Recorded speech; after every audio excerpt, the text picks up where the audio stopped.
Fundamentals of organic chemistry and again अगर आप लोग अभी अभी आए हैं मेरे चैनल पे तो थोड़ा सा ग्रोथ के लिए आप लोग सब्सक्राइब कीजिए। अदरवाइज मैं वैसे ऑनलाइन क्लासेस लेती हूँ तो आप वहाँ पे रजिस्टर कर सकते हैं अगर आपको मुझसे पर्सनली कांटेक्ट करना है।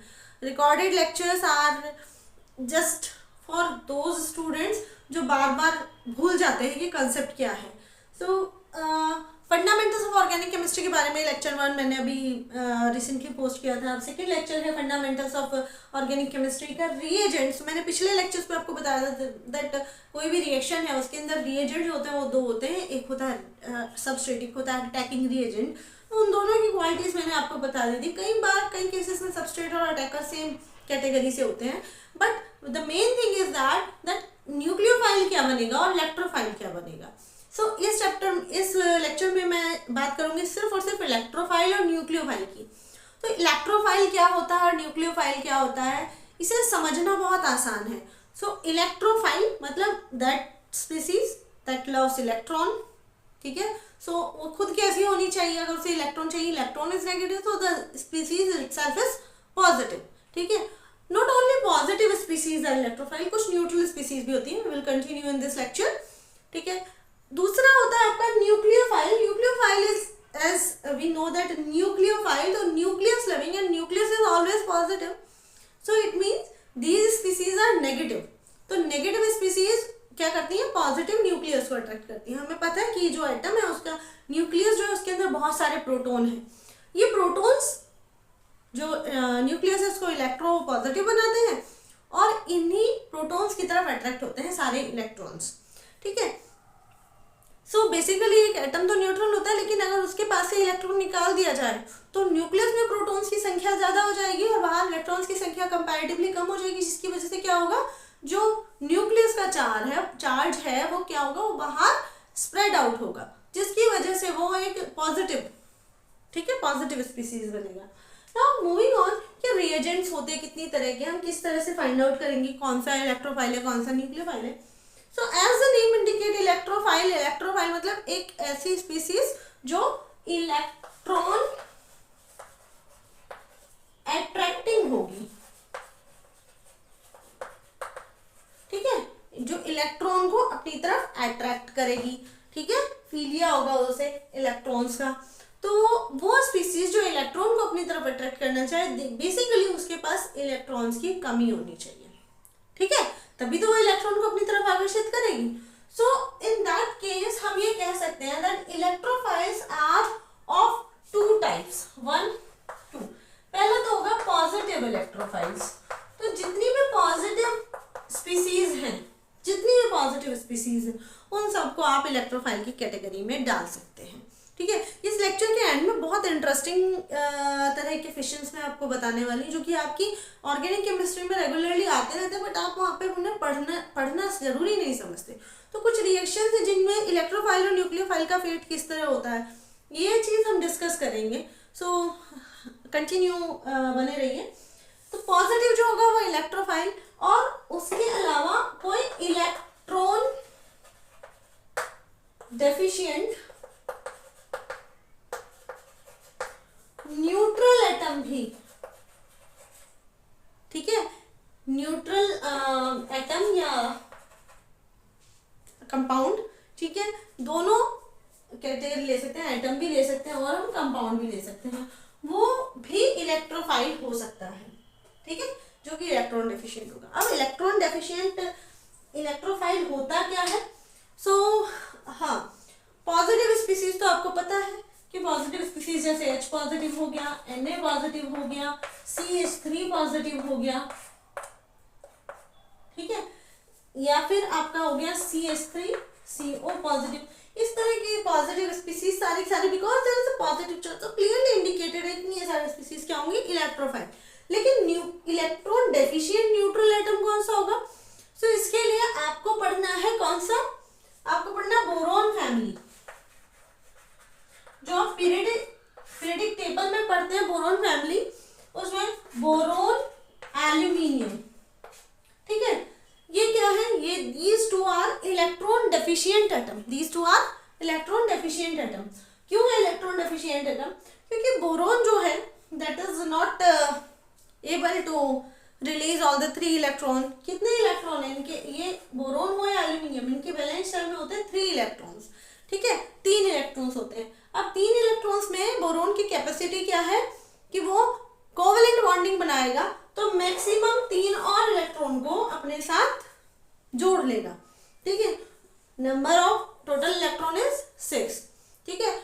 बट हमारा ऑक्टेट रूल कहता है that each and every element is tend to occupy 8 electrons, ठीक है। 8 इलेक्ट्रॉन पूरे करना चाहता है क्योंकि उसे नेक्स्ट इंटरमीडिएट कॉन्फ़िगरेशन चाहिए, ठीक है। तो यहाँ पे क्या हो रहा है, बोरोन अगर तीनों के तीनों इलेक्ट्रॉन के साथ 3 कोवेलेंट बॉन्ड भी बना दे रहा है, तो भी यहाँ पे क्या हो रहा है, टोटल नंबर ऑफ इलेक्ट्रॉन 6 हो रहा है। स्टिल इट इज ग्रीडी, ठीक है, still it is greedy of 2 electron. So अगर कहीं से इसे 2 इलेक्ट्रॉन एडिशनल मिल जाते हैं, ये उनको ग्रैब करने की कोशिश करता है। So that's why such species that does not complete its octet, ठीक है, वो क्या हो जाती है, वो इलेक्ट्रॉन डेफिशिएंट कहलाती है, ठीक है। तो बोरोन और एल्यूमिनियम के ऐसे कंपाउंड, जैसे मैंने 3 इलेक्ट्रॉन इसके लगाए हैं, 3 F के आ जाते हैं, तो हमारा कंपाउंड बनता है BF3। तो BF3 क्या हो गया, it's a electron deficient compound. या फिर हम इसमें दूसरा एग्जांपल ले सकते हैं AlCl3, BCl3, ये कंपाउंड्स क्या है, these all are electron deficient compound. So because these are electron deficient, since they are neutral, ठीक है, तो न्यूट्रल भी है और इलेक्ट्रॉन डेफिशिएंट भी है, सो क्या हो रहा है, ये आपके इलेक्ट्रॉन डेफिशिएंट न्यूट्रल इलेक्ट्रोफाइल बन गए हैं, ठीक है। अब आता है न्यूक्लियोफाइल। न्यूक्लियोफाइल क्या होगा, इट इज न्यूक्लियस अट्रैक्टिंग, ठीक है। सो ऐसी स्पीसीज जिनका न्यूक्लियस जो है, जिनका जो न्यूक्लियस है, जो सेंट्रल पार्ट है, अगर वो क्या कहते हैं अट्रैक्ट करता है, ठीक है, तो जिनका जो सेंट्रल पार्ट है वो कम है उसमें और ज़्यादा इलेक्ट्रॉन्स आ गए हैं, तो क्या होगा, वो इलेक्ट्रॉन क्लाउड नेगेटिव हो जाएगा। सो दैट्स व्हाई वो क्या होगा, न्यूक्लियस को अट्रैक्ट करेगा, दूसरे न्यूक्लियस को अट्रैक्ट करने लगेगा, तो हम इसको कहते हैं न्यूक्लियोफाइल, ठीक है। So all those species which are negative, ठीक है, and are attracting a positive species, हम उसको कहते हैं न्यूक्लियोफाइल। तो मैंने यहाँ पे क्या लगाया, चार्ज भी लगाया है, लोन पेयर भी लगाया है, क्यों, क्योंकि इलेक्ट्रोफाइल पे हमने एक पॉजिटिव चार्ज लगाया है और हमने सिर्फ इसको रिप्रेजेंट किया है ई से, ठीक है। So any species like this, negative charge या लोन पेयर दोनों क्या करते हैं, इलेक्ट्रोनेगेटिविटी को रिप्रेजेंट करते हैं, तो यहाँ पे क्या होगा, इसको भी हम न्यूक्लियोफाइल की कैटेगरी में रखेंगे। तो ऐसी कोई भी स्पीसीज जिसके ऊपर या तो नेगेटिव चार्ज है या लोन पेयर्स अवेलेबल है, हम उसको कहेंगे कि वो न्यूक्लियोफाइल है, ठीक है। अब न्यूक्लियोफाइल कौन से हो सकते हैं, ऑब्वियस सी बात है, जहाँ पे आपको लोन पेयर बचते हुए मिलते हैं, जैसे कि लास्ट के जो 3 ग्रुप हैं, nitrogen, oxygen and halogen family, ठीक है। Nitrogen family, oxygen family and halogen family of periodic table, ये तीनों कैसे हुए, ये तीनों न्यूक्लियोफिलिक टाइप के कंपाउंड्स होते हैं, क्यों, क्योंकि सब क्या बनाते हैं, नेगेटिव ग्रुप बनाते, नेगेटिव चार्ज रखते हैं। सो हम न्यूक्लियोफाइल को हम 2 कैटेगरी में डिवाइड करेंगे अगेन। तो पहला तो जैसे इसका पॉजिटिव था, इसका क्या हो जाएगा, नेगेटिव, ठीक है। तो एनी नेगेटिव स्पीसीज जिसके पास नेगेटिव चार्ज हो या लोन पेयर हो, हम ऐसी स्पीसीज को न्यूक्लियोफाइल बोल देंगे। तो बहुत सारी नेगेटिव स्पीसीज आपकी नॉलेज में है ऐसी, जैसे OH negative, CN negative, Cl negative, या कोई भी हेलोजन ले सकते हैं, ठीक है। यहाँ पे CH3O नेगेटिव होता है, यहाँ पे CH3CO पॉजिटिव था, यहाँ पे CH3O नेगेटिव होता है, ठीक है, CH3COO negative. These all species are having negative charge, तो हम इनको क्या कहेंगे, these are negative न्यूक्लियोफाइल। इसके अलावा जैसे यहाँ पे इलेक्ट्रॉन डेफिशिएंट न्यूट्रल एटम या कंपाउंड था, यहाँ पे भी न्यूट्रल होगा, न्यूट्रल इलेक्ट्रॉन, यहाँ पे डेफिशिएंट है ना, तो यहाँ पे रिच होगा, न्यूट्रल इलेक्ट्रॉन रिच एटम या मॉलिक्यूल, हम उनको क्या कहेंगे, वो न्यूक्लियोफाइल हो सकते हैं, ठीक है।